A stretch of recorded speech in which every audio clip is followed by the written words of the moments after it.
Sindh online school class 9 मजमून रियाजी unit 1 lesson 4 exercise number 1.1 मश्क 1 पार्ट 2। आऊं आहियां अवां जो रियाज़ी जो उस्ताद राशिद अली। सिंध ऑनलाइन स्कूल में अवां खे भलीकार। पोएं लेक्चर में असां मश्क 1 जे पहिरियनि 2 सवालनि खे हल करे आया आहियूं। हाणे असां क्वेश्चन नंबर 3 जेको आहे उन खे हल कंदासीं। असांजो पहिरियों नंबर हिसाब आहे 8/10। 8/10 खे अधी लीक ते ज़ाहिर करियो। सब खां पहिरियां असां अधी लाइन ड्रा कंदासीं। असां ही अधी लाइन ड्रा कई, पोइ असीं छा कंदासीं त हिन जे विच ते 0 जो निशान ॾेई वेंदासीं।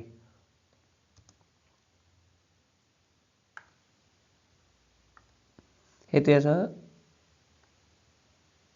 0 जो निशान ॾेई वेंदासीं। सही आहे। पोइ हाणे ॾिसंदासीं जेको नंबर आहे 8/10 उहो केतिरो वॾो नंबर आहे। 8/10 बराबरि हूंदो आहे 0.8। इन जो मक़सदु इहो थियो त इहो जेको नंबर आहे 0 खां वॾो आहे ऐं 1 खां नंढो आहे। त पोइ असांजी जेका अधी लीक जी जेका ड्रैग थींदी उहा थींदी हिते 1 0 खां 1 ताईं इन साइड ईंदी ऐं 0 खां -1 ते इन साइड ईंदी। छाकाणि असां वटि हिते डिस्टेंस घटि आहे, न त असां हिते ॿिया नंबर ॾेई पिए सघियासीं, पर असां वटि डिस्टेंस हिते घटि आहे। असां उन हिसाब सां हलंदासीं। त पोइ हाणे असां 0 खां राइट साइड हिन जा भाङा करे ईंदासीं। असां हिते हिन जा भाङा कया, पोइ हाणे असां इन्हनि भाङनि खे जेके नंबर ॾेई ईंदासीं। त 8/10 यानी कि 1 खे असां 10 हिसनि में विरायो आहे। त हीअ थींदो 1/8 1/10। हीअ थी वियो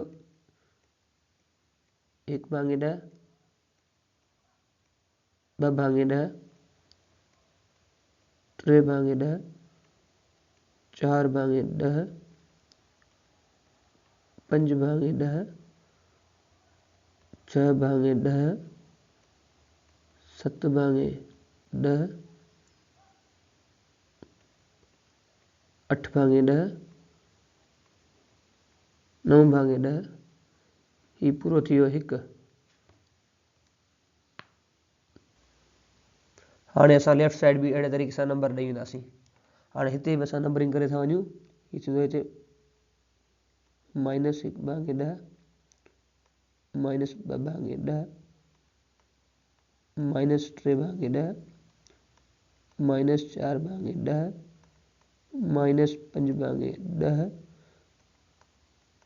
-6/10 -7/10 -8/10 -9/10।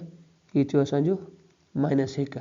ऐं जेको असांजो रिक्वायर्ड नंबर हुयो उन खे मां P1 ॾेई थो वञा। पॉइंट असांजी 1 बीठी, छाकाणि असांखे 8/10 खे नंबर लाइन ते ज़ाहिर करिणो हुयो। उहा असांजी ही पॉइंट बीठी आहे हिते।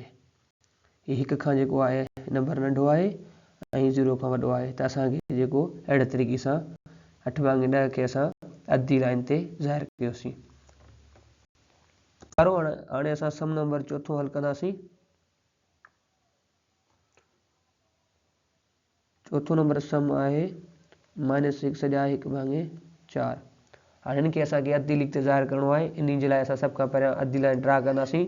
असां ही अधी लाइन ड्रा कई, पोइ असां हिन जे विच ते हीअ जेको आहे 0 जो निशान ॾींदासीं। राइट साइड सभु पॉज़िटिव नंबर ईंदा, लेफ्ट साइड जेके आहिनि सभु नेगेटिव नंबर ईंदा।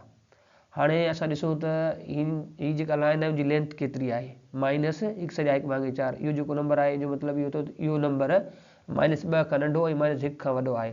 अहिड़े तरीक़े सां हिन जी जेका लेंथ बीहंदी त 0 1 2 एंड 0 -1 एंड -2। हाणे हिते असां ॾियूं था 1 2 राइट साइड। लेफ्ट साइड ईंदो हिते असां वटि -1 ऐं हीअ असां वटि थींदो -2। हाणे असां छा कंदासीं त हिन जा जेके इन खे असां 1 खां वठी 2 ताईं जेको आहे -1 खां वठी -2 ताईं जेको डिस्टेंस आहे इन जा 4 हिसा कंदासीं।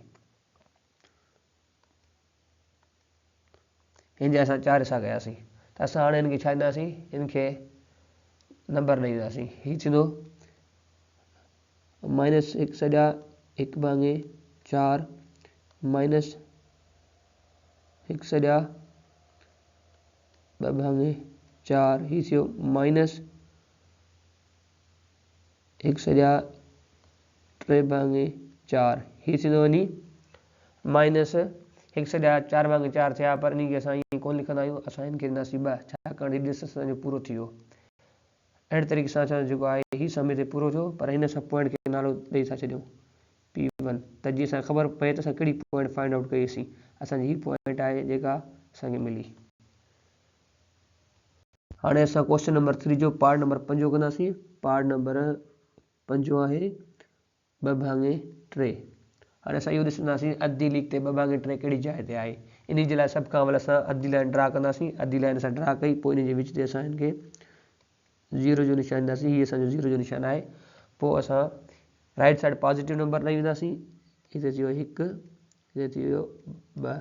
असां लेफ्ट साइड नेगेटिव नंबर ॾेई वेंदासीं। हीअ थी वियो असांजो माइनस जो 1, हीअ असां वटि थियो माइनस जो 2। हाणे असांखे करिणो छा आहे, असांखे इहो ॾिसणो आहे त हीअ जेको 2/3 आहे इहो किथे ईंदो। 2/3 2/3 असांजो प्रॉपर फ्रैक्शन आहे, ऐं प्रॉपर फ्रैक्शन जेका हूंदी आहे उहा हमेशह 0 खां 1 जे विच ते ईंदी आहे। अहिड़े तरीक़े सां पॉजिटिव जो नंबर आहे त उहो हिन साइड ईंदो, हिते 1 खां हिन जे विच ते किथे बि ईंदो। अगरि माइनस 2/3 हुजे हा, जीअं असांजो जेको अॻियो सम आहे उहो माइनस 2/3 जो, उहो हिन साइड हिते ईंदो। अहिड़े तरीक़े सां हिनखे मां सॉल्व थो कयां, तव्हां अहिड़े तरीक़े सां ॿिए सम खे हिन साइड ॾांहुं सॉल्व कजो। हाणे असीं छा कंदासीं, 0 खां वटि जेको ही 1 वारो डिस्टेंस आहे, इन जा 3 हिसा कंदासीं। अचो त हाणे असां इन जा 3 हिसा कयूं त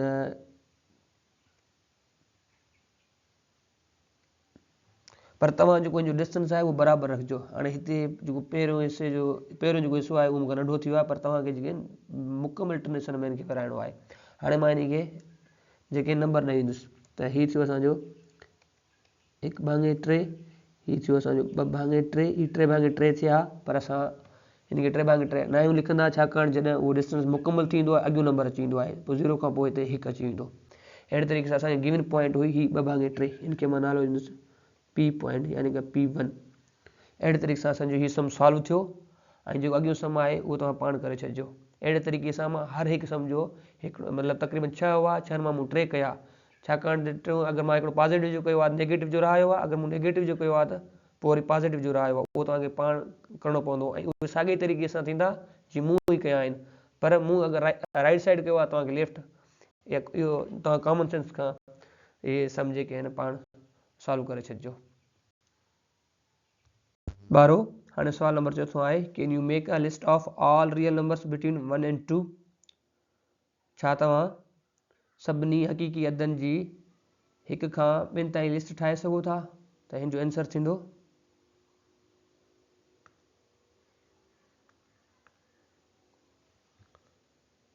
चौथे नंबर सवाल जो आंसर थींदो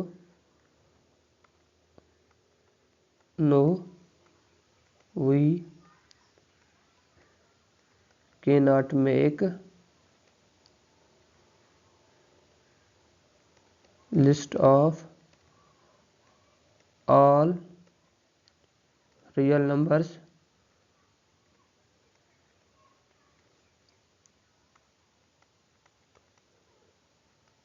between 1 and 2। न असां सभिनी हक़ीक़ी अदनि जी 1 खां 2 ताईं लिस्ट नथा ठाहे सघूं, छाकाणि त 1 खां 2 ताईं लामहदूद नंबर अची वञनि था, यानी कि इनफाइनाइट नंबर अची वञनि था। तंहिंजे करे असां सभिनी नंबरनि जी, सभिनी हक़ीक़ी अदनि जी लिस्ट नथा ठाहे सघूं। हाणे सवाल नंबर 5 आहे, give reason why pie is an irrational number. सबबु ॿुधायो त पाए गैर नातिक अदद छो आहे।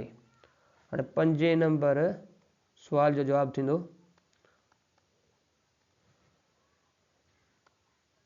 पाए।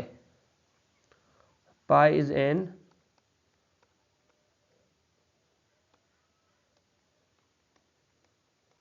irrational number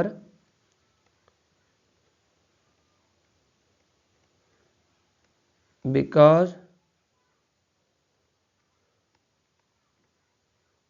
value of pi is non-recurring and non-terminating।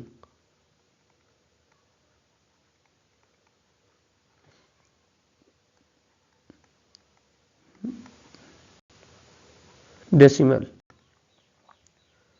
पाए हिकु गैर नातिक अदद आहे, छाकाणि त पाए जो जेको मुल हूंदो आहे उहो न वरजंदड़ ऐं न खुटंदड़ हूंदो आहे।